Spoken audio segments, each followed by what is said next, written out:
Good evening दोस्तों। मैं आपसे कुछ इम्पॉर्टेंट टॉपिक पर बात करने आया हूँ। मैं न्यूज़ देख रहा था, जैसे बेंगलोर के अतुल सुभाष ने सुसाइड कर लिए एंड रीजंस उसकी उनकी वाइफ की फैमिली मेम्बर्स, इवन उन्होंने कोर्ट के जो जज हैं उन पर भी ब्लेम डाला हुआ है। तो हमारे सिस्टम से वो खासे नाराज़ थे। नो डाउट, इसमें कोई डाउट नहीं है कि सिस्टम में कमियां हैं एंड इस सिस्टम की जो कमियां होती हैं इनका बहुत गलत इस्तेमाल करने के लिए बहुत सारे लोग तैयार हमेशा बैठे रहते हैं और करते भी हैं। खासकर दिल तब टूटता है जब हम किसी पर ट्रस्ट बहुत ज़्यादा करते हैं, कोई हमारा अपना करीबी इस तरह से उन कमियों का फ़ायदा उठाकर हमें प्रताड़ित करता है, हमें तंग करता है। न्यूज़ तो आपने सारी सुनी होगी, मामला क्या है, केस क्या है। ओके, दहेज के लिए प्रताड़ित करने का केस लगा बैठे थे उनकी वाइफ और उनकी फैमिली मेम्बर्स। तो ये बात बिल्कुल सच है कि जो जॉब करते हैं, बार बार उनका कोर्ट जाना, कोर्ट में उनकी सुनवाई ना हो पाना, ठीक है, इस तरह से टाइम वेस्ट, फिर जॉब पर जाओ, बॉस की डांट खाओ छुट्टियों के लेकर, तो और बहुत सारी चीज़ें ये झेलनी पड़ती है। खासकर हम इमोशनल प्रेशर में भी रहते हैं, हम इमोशनली भी ब्रेक हो चुके होते हैं, कोई हमारा साथ नहीं देता, क्योंकि हमारे जीवन में सबसे इम्पॉर्टेंट जो होती है वो हमारी वो हमारी वाइफ होती है। हमारी वाइफ ही हमारे सबसे करीब होती है हमारे जीवन में, और उसी से अगर धोखा मिले तो शायद हम किसी से शेयर भी नहीं कर पाते। तो प्रॉब्लम्स बिल्कुल सही हैं, और इस बात में कोई डाउट नहीं कि अतुल जी आप कितने ज़्यादा मेंटल प्रेशर से गुजर रहे होंगे और इमोशनल प्रेशर से गुजर रहे होंगे कि आपको ये स्टेप लेनी पड़ी। लेकिन आज मैं आप सबसे बात करने आया हूँ कि हम इन चीज़ों से कैसे डील कर सकते हैं एंड इसको हैंडल कैसे कर सकते हैं। सुसाइड के अलावा और भी बहुत सारे रास्ते हैं जिनको हम अपना सकते हैं। अब नो डाउट उनकी सिचुएशन को मैं नहीं समझ सकता, क्योंकि हमारे साथ ऐसा बिल्कुल भी नहीं हुआ है। तो मैं ये बिल्कुल नहीं कहूँगा कि आपकी कोई भी गलती थी, बट मैं मोटिवेट करने की कोशिश कर रहा हूँ कि सुसाइड के अलावा भी कुछ ऑप्शंस हो सकते हैं, ताकि आने वाले जो लोग हैं, जो भी इस वीडियो को देख रहे हैं, थोड़े से समझने की कोशिश करें कि हमारे पास और क्या क्या ऑप्शंस हो सकते हैं, हम इन प्रॉब्लम्स से डील कैसे कर सकते हैं। ठीक है, आई नो डील कर पाना मुश्किल होता है, बट एक कामयाब इंसान और एक नाकामयाब इंसान, इन दोनों में कोशिश का ही फर्क होता है। अब नो डाउट यहां पर आप ये बिल्कुल भी ना समझे कि मैं अतुल जी को नाकामयाब बोल रहा हूं, ऐसा नहीं है। ऑब्वियसली वो एक एआई इंजीनियर थे, तो काफ़ी अच्छी अच्छी पोस्ट पर वो थे। यहां पर कामयाब और नाकामयाब इंसान, सिर्फ मैं लाइफ एंड सुसाइड के बीच की बात कर रहा हूं कि आप लाइफ को चुनते हैं या फिर डेथ को चुनते हैं। इसमें जो अंतर होता है ना, वो इन्हीं प्रॉब्लम से डील करने के तरीके जो है, इसी की पार्टीशन होती है केवल। अगर आपने ये तरीका अपना लिया तो आप डेथ को नहीं बल्कि लाइफ को चूज करेंगे। यही मैं आपको बताने वाला हूं। देखो, सबसे पहले हम डील कैसे कर सकते हैं इन सिचुएशंस को। हमें डील अगर करनी है इन सिचुएशंस से, तो सबसे पहले हमें अपने आप को मेंटली प्रिपेयर रखना होगा सारी चीज़ों को लेकर कि हमें ये फेस करनी पड़ सकती हैं। ये सबसे पहला स्टेप है। अगर मान लें कि आप किसी भी प्रॉब्लम में फंसने वाले हैं, धीरे धीरे फंसते जा रहे हैं, तो आप अपने माइंड को मेंटली प्रिपेयर्ड कर लें। प्रॉब्लम तब आती है जब आप कंपेयर करते हैं। ठीक है, जब आप कंपेयर करते हैं कि अगर ये चीज ना होती तो मेरी लाइफ ऐसी चल रही होती, ये कंपैरिजन आपको मेंटली प्रिपेयर्ड होने से रोकता है। तो ये कंपैरिजन ना करें। हमारी लाइफ में जो भी हो रहा है उसका कुछ ना कुछ रीजन है, ये मानकर आप कंपैरिजन ना करें, बल्कि इसके लिए मेंटली प्रिपेयर्ड रहें। आप अपने माइंड को जब मेंटली प्रिपेयर कर लेंगे तो 50% आप लड़ाई यहीं पर जीत चुके हैं। ठीक है, इसके बाद आती है जानकारियों को जुटाना।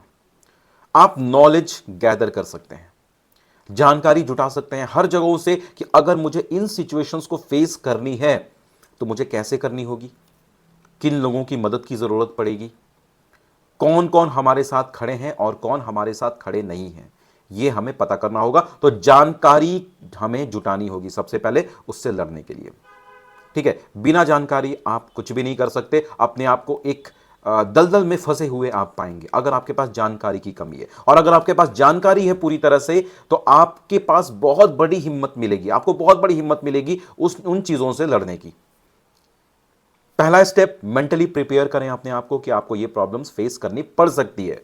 दूसरा स्टेप, नॉलेज गैदर करना, आपको नॉलेज गैदर करनी है। तीसरा स्टेप, देखिए हमारे लाइफ में हमेशा कुछ ना कुछ ऐसे लोग होते हैं जो हमें बहुत प्यार करते हैं, ठीक है, जो हमें हमेशा खुश देखना चाहते हैं। उन लोगों को आप कांटेक्ट करें। ठीक है, अगर मामला यहां तक बिगड़ चुका है कि आपको सुसाइड करने की जरूरत पड़ रही है, तो आप अपने लोगों को अपने पास बुलाएं, उन्हें अपने पास रखें। कोई ना कोई तो जरूर होते हैं, ठीक है, चाहे वो मां हो, बाप हो, दोस्त हो, भाई बहन हो, या फिर कोई करीबी हो, और भी रिलेशंस होते हैं। आप उनको अपने पास बुलाएं, उनसे बात करें। यह तीसरा स्टेप है, बात करना बहुत इंपॉर्टेंट है। अगर आप बात नहीं करेंगे तो आपके अंदर इमेंस प्रेशर यहां पर डेवलप होगी, जो आपको आधा तो ऐसे ही मार देगा। बात करना, अपने प्रॉब्लम्स बताना, शेयर करना, रोना, यह बहुत जरूरी है। जी हां, रोना भी जरूरी है। अगर आप अपने आंसू को कंट्रोल कर रहे हैं, जैसे एक तो ये बहुत ही बड़ी हिपोक्रेसी बनी हुई है, बहुत ही ज्यादा, कि man, real man do not cry, don't cry. यार, रियल मैन डोंट क्राई मतलब, यार वो भी इंसान है, वो क्राई करता है, वो रोएगा, मैं भी रोता हूं, तो क्या मैं मैन नहीं हूं? यार, इस तरह की हिपोक्रेटिक थॉट्स सबसे पहले आपको नेग्लेक्ट करनी होगी। अगर आपके पास ऐसी कोई सिचुएशन आ गई है कि आपको सुसाइड करने की जरूरत पड़ रही है, तो आप रोएं, आप अपने दोस्तों से बात करें, अपने करीबियों को अपने पास बुलाएं, उनसे कंसल्ट करें। ठीक है, ये हो गई चौथी स्टेप। जो भी आपके सामने प्रोसीजर्स आ रहे हैं करने के लिए, उसको मैथमेटिकली सॉल्व करें। देखो, ये बहुत इंपॉर्टेंट है, बहुत इंपॉर्टेंट स्टेप है। मैथमेटिकली सॉल्व करना बहुत जरूरी है। इसका मतलब क्या, देखो, अब जैसे मान लो कि कोई भी जॉब कर रहे हैं, उनको कोर्ट कचहरी के चक्कर लगाने पड़ेंगे, ठीक है, कभी सुनवाई होगी, कभी नहीं होगी, उनके टाइम वेस्ट होंगे। जॉब पर जाने पर बॉस भी डांटेगा कि तुम्हारी छुट्टियां ज़्यादा हो रही हैं। यहाँ हमें दिखेगा कि हमारे टैक्स के पैसे से ही जो जज हैं हमें परेशान कर रहे हैं, ओके, हमारे फेवर में कुछ भी नहीं बोल रहे हैं। यहाँ वाइफ और परेशान कर रही है, इतनी सारी धाराएं लगा दी हैं, इतने सारी चीज़ें हैं। आप इसको दो तरीके से डील कर सकते हैं। कैसे डील कर सकते हैं? सबसे पहला, जो भी आपके साथ हो रहा है, जब आपको पता है कि इतनी चीजें होनी है, तो आप उसके लिए आप मेंटली प्रिपेयर्ड तो हो ही जाएं। आप इतना भी जरूर करें कि जो भी स्टेप्स आपके बाद आने वाले हैं, उसको आप वन बाय वन सॉल्व करें। प्रॉब्लम तब होती है जब उन सारे स्टेप्स को आप एक साथ अपने दिमाग में लाते हैं। जैसे फॉर एग्जांपल, जब माउंट एवरेस्ट पर चढ़ते हैं ना माउंटेनियर्स, तो उन्हें कोच बोलते हैं कि आप पूरे माउंटेन को एक साथ ना देखें तो अच्छा होगा, ठीक है, स्टेप बाय स्टेप चलें। अगर एक साथ देखेंगे तो वो सोचेंगे ओ माय गॉड, इतनी ऊंचाई पर मैं कैसे पहुंचूंगा। लेकिन बेस कैंप्स बने हैं, कैंप 1, कैंप 2, कैंप 3, इसीलिए बने हुए हैं ताकि एक एक स्टेप वो क्रॉस करें। जब एक एक स्टेप क्रॉस करेंगे तो इवेंचुअली तीसरे चौथे दिन वो माउंट एवरेस्ट पर पहुंच जाएंगे और वहां से उतर जाएंगे। ठीक है, तो जब इतने सारे स्टेप्स आपको फॉलो कर रहे हैं, तो उनको वन बाय वन टैकल करें, एक साथ आप अपने दिमाग में अगर लाएंगे, तो आपके यहां पर प्रेशर इतनी तेज डेवलप होगी कि आपका जो माइंड है, जो सोचता है प्रॉब्लम्स के सॉल्यूशंस को, वो हिस्सा आपका काम करना बंद कर देगा पूरी तरह से, और आप कोई भी स्टेप उठा लेंगे। मैं ये जानता हूं, मैं ये समझता हूं, या शायद नहीं समझता कि कितनी प्रेशर झेलनी पड़ी होगी, किन किन चीजों को फेस करनी पड़ी होगी। लेकिन अगर आपका एक बच्चा भी है, आपके मां बाप भी हैं, तो आपको मैथमेटिकली चीजों को सॉल्व करके आपको आगे बढ़ने चाहिए। Suicide is the last option अगर कोई चीज काम नहीं आती है तो। बट एक बार मैं बोलूंगा कि मैं जो स्टेप्स बता रहा हूं, सुसाइड से पहले इन स्टेप्स को जरूर फॉलो करें आप।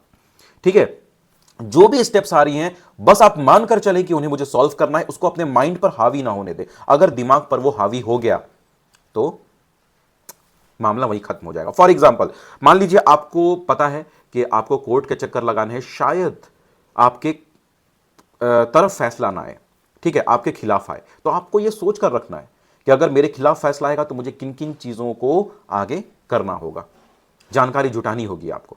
प्रॉब्लम तब होती है जब आप उम्मीद करते हैं कि नहीं, फैसला मेरे पक्ष में ही आएगा, आप नेगेटिव की तैयारी नहीं करते, और नतीजा क्या होता है? सब खत्म हो जाता है। नेगेटिव आता है, आपको फिर पता ही नहीं करना क्या है, और पता ही नहीं करना क्या है तो ओवर थिंकिंग से यहां प्रेशर डेवलप होती है। तो आपको नेगेटिव चीजों के लिए भी रेडी रखना होगा खुद को। ये कुछ स्टेप्स हैं, हर एक स्टेप को अगर वन बाय वन आप फॉलो करेंगे तो ही आप सारी चीजों को अच्छे से टैकल कर पाएंगे। इन आप एक बात याद रखें कि लाइफ बहुत ही प्रीशियस होती है, और आप आजकल जो एक की लाइफ है उसके ऊपर कुछ और भी लाइफ्स डिपेंड होती हैं।